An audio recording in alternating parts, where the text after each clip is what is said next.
भारतात 25 जून 1975 रोजी लागू करण्यात आलेल्या आणीबाणीचा कालखंड हा भारतीय लोकशाहीवरील सर्वात मोठा आघात होता, असे प्रतिपादन ज्येष्ठ पत्रकार अरविंद जोशी यांनी केले.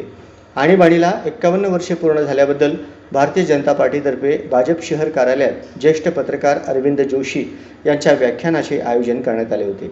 यावेळी आणीबाणीमध्ये कारावास भोगलेल्या ज्येष्ठ कार्यकर्त्यांचा सन्मान भाजपातर्फे करण्यात आला.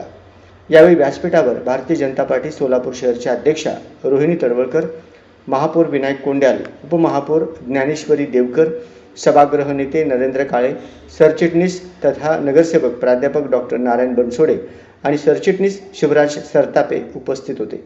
ज्येष्ठ पत्रकार अरविंद जोशी म्हणाले, लोकशाहीचे रक्षण करण्यासाठी संघर्ष करणाऱ्या असंख्य देशभक्तांच्या त्यागाचे स्मरण करून आजच्या पिढीने त्या इतिहासातून बोध घेण्याची आवश्यकता आहे.